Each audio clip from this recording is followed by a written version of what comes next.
Thursday. It's 3 o'clock. We are joined, as always, at this time on this day by Sheil Kapadia of The Ringer. Hey, Sheil. What's up, my friends? How we doing? So What up, Sheil? Let me ask you this. This is what we started the show with today. Curious about what your opinion is on it. This year for the Eagles, if you had to pick one, this is a Super Bowl hangover year, or there is something worse than a Super Bowl hangover year going on here, what would you say? I think I would probably go Super Bowl hangover. It has all of those qualities, factors, injuries. You didn't change stuff up from last year where you felt like we can run it back and win with these guys. So I don't think it's necessarily the end of an era or the end of a window or anything like that where you would say more than that. Now, am I 100% confident of that? No. I mean, the NFL's weird. Sometimes you have a 4 or 5 year window. They got to one Super Bowl. They won another. But yeah, I do think if I had to pick one, it has the marks of that Super Bowl hangover. It certainly has some of them. I think the things that make me worried are the extra things that maybe we've seen previously with this team, But it does have a lot of them. It has the injury stuff. It has the change of the coordinator stuff, all that kind of stuff. So let me ask you, I ask you this. If you could change one thing for the Eagles offense that might make it run better, what would that one thing be? Well, I've been thinking about this a lot because the things I would like them to actually change, I think probably require an off season and reps and training camp and schematically. And that's just not in the cards when you have 5 regular season games to play. So I think I've come over to your side, Spike, with the it's time to run Jalen Hurts thing that we talked about last week. I think the time to wait. Last week I was saying, hey, maybe save him, wait for the playoffs. But it has reached a point after having watched that Bears game against one of the worst defenses in the NFL, and you can't consistently move the football, where I think you just have to lean into the things that are familiar, lean into the things that you've done well in the past. It doesn't mean it's definitely going to work. It doesn't mean he's definitely going to stay healthy, but Jalen Hurts is moving really well right now. And the few times that they run him every week, he looks really good to me. So I'm not saying 15 times a game, but if you told me 6 times a game, you have a designed quarterback run in a high leverage spot, I think that's one dial at least that you could turn up. Let me ask you a question, because I got sent your Philly Special podcast with Sean Syed this week by let's just say a Jalen Hurts lunatic in my life. And they started the podcast, and it was basically, you presented to Sean, you asked him for a specific offensive coordinator that he thinks would be perfect. But I thought what was more important is the things that he wanted to run. And you asked him, and the top of it, and the Jalen Hurts lunatic sent it to me saying, here is the answer. And the 3 things that Sean Syed wanted out of the offense was under center quarterbacking and under center play action, throwing the ball over the middle, and pre-snap motion. And I look at those 3 things, and Jaws has told us Jalen doesn't like pre-snap motion. We all know Jalen doesn't like throwing over the middle. We all know Jalen Hurts doesn't like being under center. So when I hear those, I want to scream at my phone, why are you mad at the coordinator? Does that make any sense to you? I'm just trying to resolve the coordinator stuff with the stuff that we know the quarterback is good and is not good at. Yeah, that's why I would say those are the types of things that I think require an offseason. I think we saw earlier this season that they said, hey, let's mix some of this stuff in.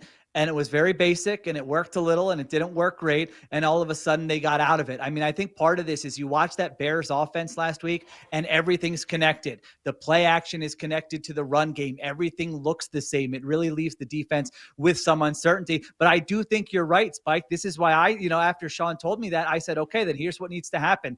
Jeffrey Lurie, Howie Roseman, get in the room with Jalen Hurts this offseason and say, Jalen, I know you might not love pre-snap motion. I know you might not be totally comfortable throwing it to the middle of the field. But guess what? We need to level up this offense because we are not maximizing your potential. We're not maximizing the talent on the roster. And so to get you to that next level, to get this team back to the Super Bowl, and we love you, Jalen. We know that's all you care about is winning. Here are the things we need to do. We're going to find the guy for you, and it's going to work. Are you with us? And what we know about Jalen Hurts, I know he has his preferences, but I also know he cares about winning. And so I think that's a conversation that absolutely needs to happen this offseason if the offense continues to go the way that it goes. And the last thing I'll say, Spike, I mean, I'm with you. He doesn't like to throw it over the middle of the field. The statistics bear that out. But then you have some snaps like the end of last game in the fourth quarter where the defense is playing a certain coverage and it's an in-breaking route to A.J. Brown, and Jalen Hurts hits the top of his drop and he lets go of the football and he puts it on the money, and it's an explosive play. So that's why I say he can do it. He needs someone to say, you got to do this, Jalen Hurts. So I think that's what might be coming in the offseason. And Jack, I don't know what that sound effect was. It was a sheep. Well, it was a sheep. It was prevent defense. I mean, what are we talking about? They gave up at that point. Sheil, I mean, let's lock in. It wasn't, Jack. It was cover 2. If you want to get into the coverages. Talk to him, Sheil. Yeah. It was talk cover to 2, and it was a tight game, and it was a great throw. And I don't think he makes that throw if it's the first quarter of the game, because I think he's playing conservatively. And so that's the type of stuff you need to I'll send you a clip after I'm done, Jack. You can look at it. Well, I don't do tape. Don't question Sheil. Well, the only counter I'd have to you, and I agree, I saw it too. The counter I would have, and I'm not comparing player to player, I'm just comparing tendency. I've seen Nick Castellanos work a walk too. Do you know what I'm saying? That's rare than Jalen throwing the ball over the middle. Not that. I mean, it's like I think we get into this thing when we see a player do something once, we assume the player is able to do it all the time, and that's the difference between great players and good players, is the ones that are able to do those things consistently. Yeah, that's also the difference between somebody having the ability to do something versus somebody being comfortable. Yes, absolutely. Yeah, that's absolutely. really what it is. Yeah. To Sheil's point, or even to Jack's point a little bit there is a sense of urgency there, and so he has to let the ball go at that point versus he's more conservative early in the game. Yeah. When maybe if you let that throw go early in the game, you're not in that position. Yeah, I don't think he throws it earlier in the game. So it is a Jalen thing. I'm not saying it's not a Jalen thing. I mean, we can look at every game this season, and we can look at least a handful of plays where we say, I bet in practice, I bet in the quarterback meeting room, they said, here's where you go on this play if this coverage, and Jalen Hurts doesn't throw the ball because he doesn't want to turn the football over. So that's why I'm saying it needs a big conversation. It needs an overhaul for this offense to get better. I tell you, Sheil, I think in theory you're absolutely right. I just wonder, man. I just wonder if Jalen's ever going to get over that hurdle of being risk averse, right, and taking some chances. Because when you got clearly the coaches wanting to take more chances, or they don't want him to put the ball in harm's way, but they want him to trust what his eyes is seeing and just let the ball go. That's where AJ and Devontae get more frustrated at, is where they know a play is available and it's there, and you just don't throw the ball. Like, that's where frustration comes in more than anything. It's like, we've been practicing this all week, and you know it's there, you got to let it go. It's almost like being open in a game in the NBA, a jump shot or a three-pointer, and you don't shoot it. And who's done that, Ike? I mean, did you know you were saying that? Yes. Okay, all right. I got a lot of heat comparing Jalen to Ben Simmons the other day. What do you think about that, Sheil? Well, I think the heat you probably got, and I don't know, I think it's just when people look at how they are wired. Right. Mentally, Yes. And, now, to be one clear, guy's accomplishments versus the other guys. I know. Yeah, I'm sure you didn't actually, say that they're wired the same. Well, I let off saying they're not wired the same. But everybody ignored that. Everybody ignored that part of it.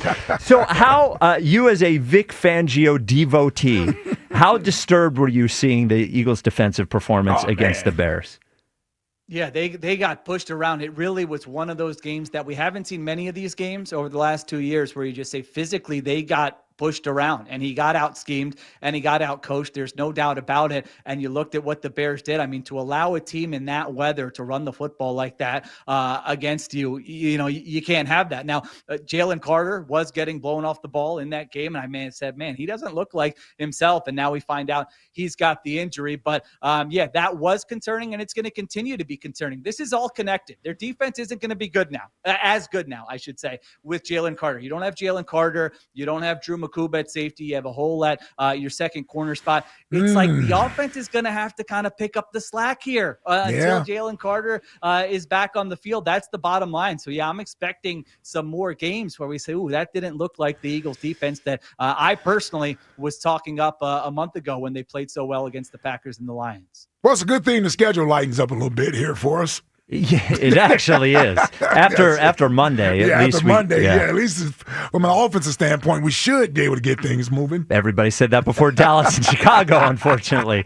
So what do we? I know we don't know if we're facing Justin Herbert on Monday night. Aside from that, what are we looking at with the Chargers? What are some things that the Eagles can take advantage of, and what are some things they have to worry about? I know it's hard to answer given the quarterback situation is in the air, but other than that. Yeah, really the big thing is they have had like a bottom 5 offensive line, I would say, this season. They had both offensive tackles injured, and that's where they invested first-round picks in. So you got 2 backup offensive tackles, and there have just been games where Justin Herbert has taken a beating. So this is a game where if your pass rush can show up against this opponent, you can really impact the game and you can play well defensively. So that would be the big thing with them. You know, Ladd McConkey, they got some wide receiving weapons. I wouldn't say it's like a top 5 unit, but it's not a terrible group either. They got guys that can make plays. And then defensively, they want to keep everything in front of them. They want to limit those explosive plays. It's not one of those, hey, we're going to be aggressive and we're going to blitz you. No, it's, hey, let's make the offense work and string together 9 and 10 play drives here. So that's what you're facing from a perspective with their better defense than the Bears last week. I'll tell you that they just are. And so to see what the Eagles did against the Bears, yeah, that is concerning now going up against a better defense. So you as a free man who can pick whoever you want on Monday night, there's no pressure. You have to do nothing for the people of Philadelphia. What's your pick for Monday night? For the record, against the spread, I did hit last week. I know we're not, we lost track of the record, but I did. Well, the problem with the record is you took one for the team. We don't know. Yeah, we don't know where it starts and where it ends. I don't want to make you look worse.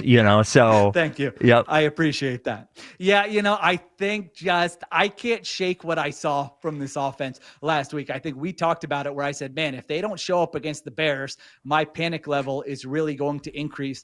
And they didn't show up against the Bears. So now I'm just going to work off the assumption that until I see their offense play better, that they're not going to play better, that this is who they are. And then on the defensive side of the ball, without Jalen Carter, that makes me nervous. So I'm going to operate under the impression that Justin Herbert is going to play in this football game. And I kind of like the Chargers in this game. I'm going to go Chargers 24, Eagles 20. Eagles got to prove to me that this isn't going to be a free fall. Stay on that side, Sheil. Yeah, stay on that side. Stay on that side. There. Yeah. All right, Sheil. Thank you, buddy. There you go. All right. Thanks, guys. There Talk he to you is. next week. The great Sheil Kapadia.